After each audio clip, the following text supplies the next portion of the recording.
Hello Mark, my name is Andrew Wu Dingyuan. My student number is 19.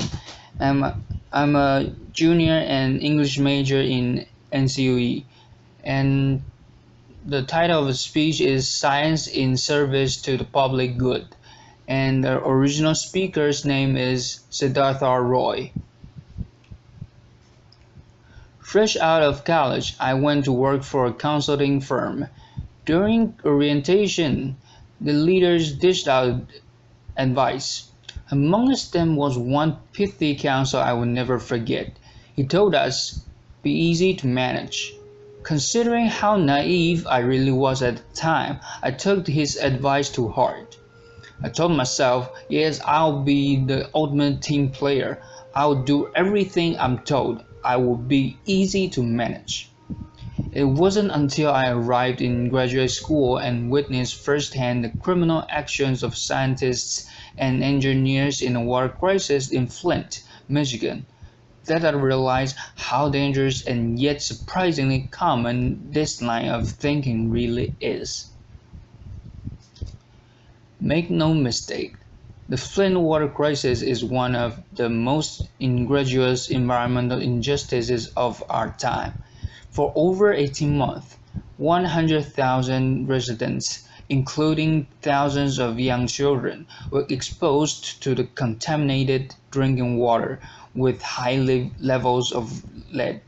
Lead is a potent neurotoxin which causes cognitive and developmental disabilities and is especially harmful to growing fetuses and young children. We've known about its dangers since the Roman Empire. Amongst a whole host of health issues, 12 people died by contracting Legionnaire's disease.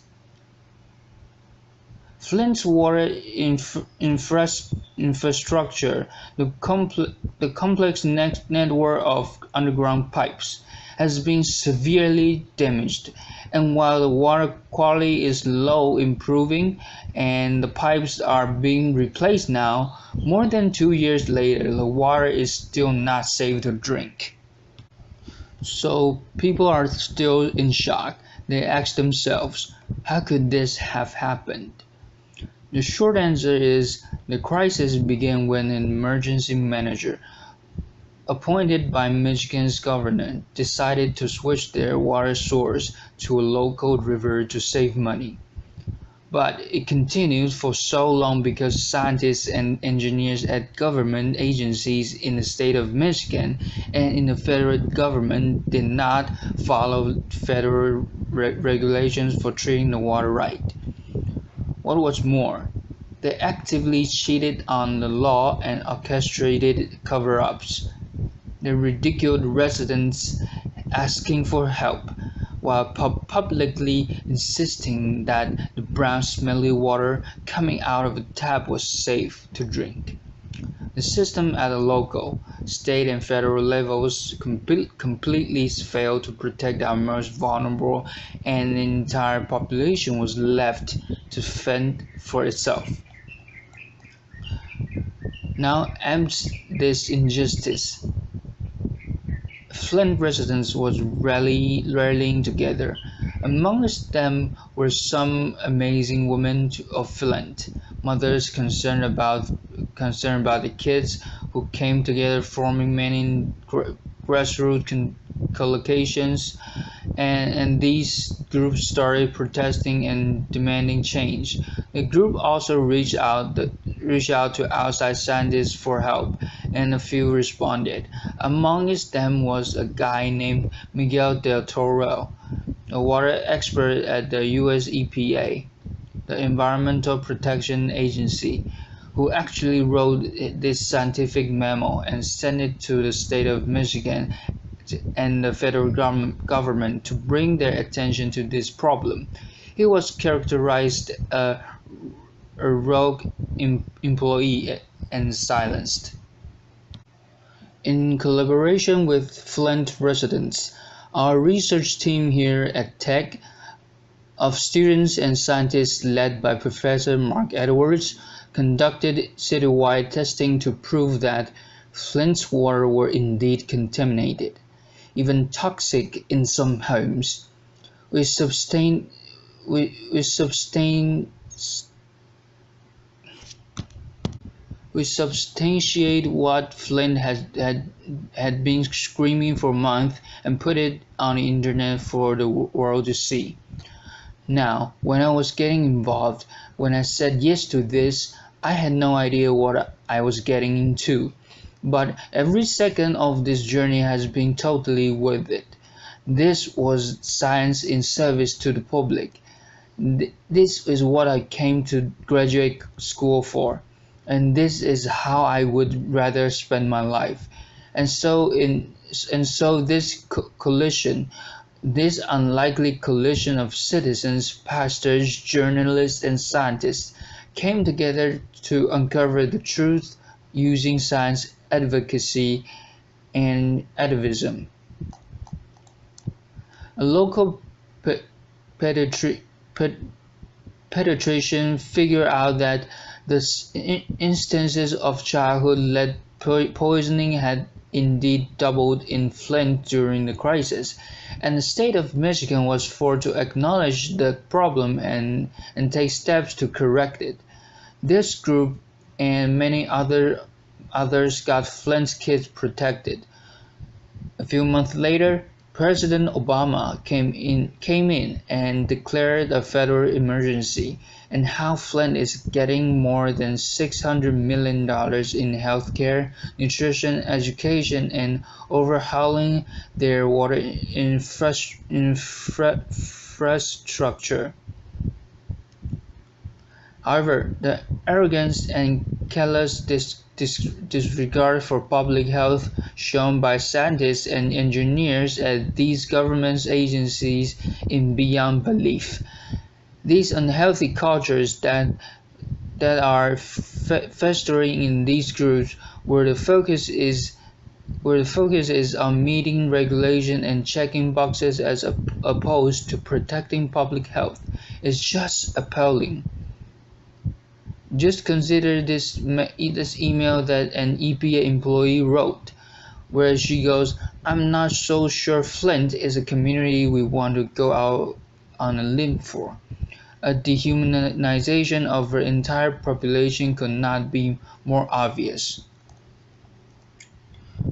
Now, contrast that to the first canon of engineering, which in my opinion should be the first law of humanity, to hold paramount the health, safety, and welfare of the public above all else. This is the Hippocratic oath we've rarely acknowledged, let alone embraced. And so when scientists and engineers, very much like medical doctors, screw up, people can get hurt, even die. If our professionals and even students fail to get that, society pays a huge price. Buried deep in history lies a character I deeply admire, an engineer named Peter Pachinski. He lived in the time of the Soviet Union, and Pachinski repeatedly got in trouble for his radical honesty and willingness to point out major flaws in the Soviets' mindless pursuit of rapid industrialization. Everyone was expected to follow orders coming from the top. Anyone asking questions or offering feedback was unwelcome. The Soviets had created the largest army of engineers the world had ever seen, and yet most of them were mere cogs in a gigantic machine heading for doom. Pachinski, on the other hand, implored engineers to look at the economic, political, and social consequences of their actions. In other words, be more public-focused. His fearless voice of reason was seen as a threat to the political establishment, and Joseph Stalin had him executed in 1929. Pachinski's views on technocrats is very different from one that is still very popular, still very common, that of a dispassionate researcher working in his ivory tower lab, or a nearby engineer working in his cubicle. Brilliant, no doubt, yet somehow cut off from the world, shows little emotion, kind of like Spock from Star Trek. You know, this guy. Laughter. Let's try and do the Spock salute. I don't think I'll succeed. See, I can't be Spock. Thank goodness I can't be Spock. Laughter. I was reminded of this distinction because a recent article came out in a very reputed scientific journal, which kind of characterized our Flint work as driven by youthful idealism and Hollywood's dramatic sensibilities. It asks scientists to protect their research funding and institution at all costs, no matter how just the cost. And if you think you have to get involved in something, even even even if it's an emergency, try finding an activist group or an NGO and obtain the full support of the academy community, whatever the means, before you get involved. No one mention of our moral and professional obligation of preventing harm to the public, or the fact that we have all this expertise, resources, and for some even tenure to accomplish this task. I'm not saying every scientist should be an activist. There are real and sometimes very painful consequences of speaking up. But to denounce this idea, this possibility so completely so that you can protect research findings simply screams of self-serving cowardice. And these are not the ideals we would want to pass our students.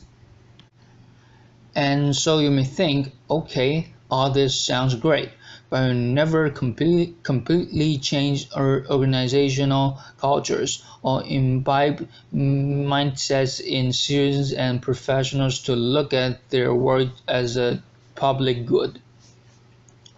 Science in service to the public may be so, but could a big reason for that be that we are not training our students right? Because if you look closely, our education system today is focused more on creating what ex-Yale professor Bill DeSiewicz calls excellent sheep, young people who are smart and ambitious and yet somehow risk-averse, timid, directionless, and sometimes full of themselves.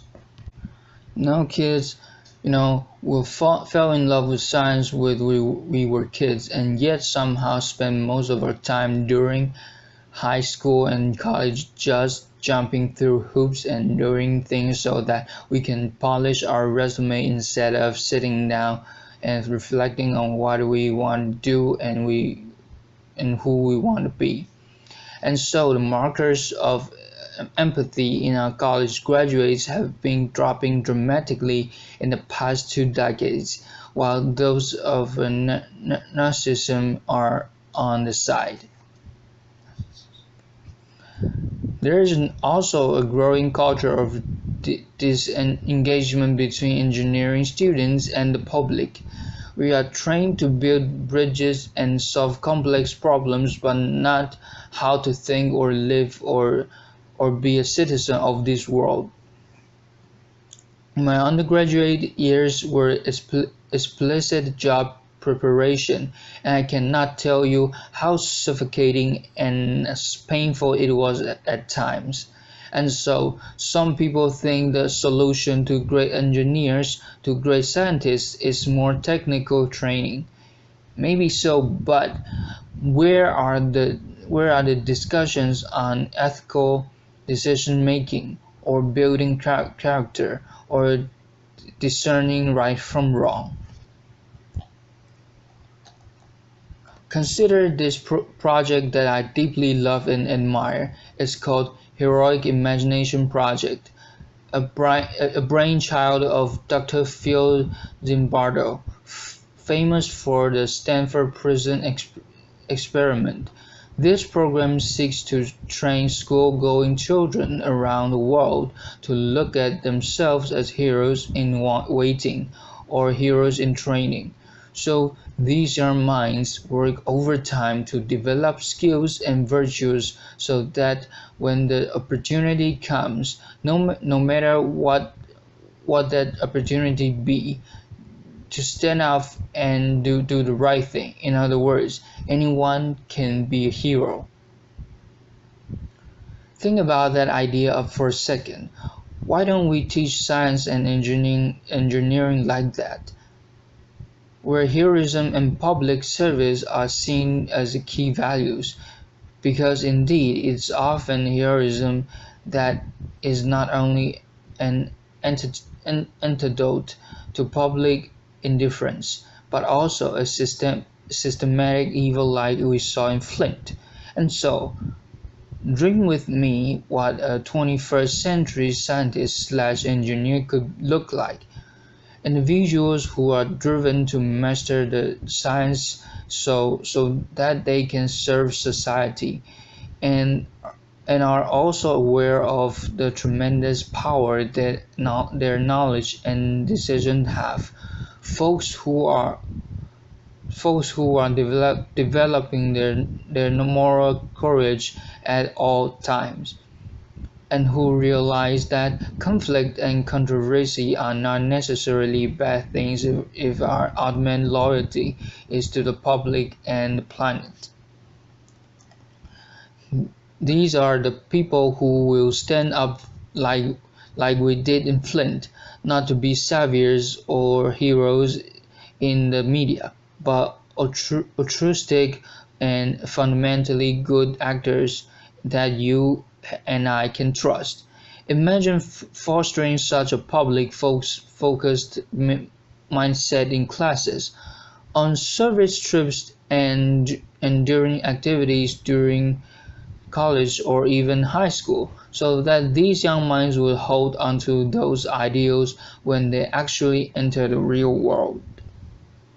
Whether that can be consulting, academia, policy making, or even becoming the president of a country. Some of mankind's greatest challenges lie ahead of us. Contaminated drinking water is just one example. We could definitely use more. Now, we desperately need more.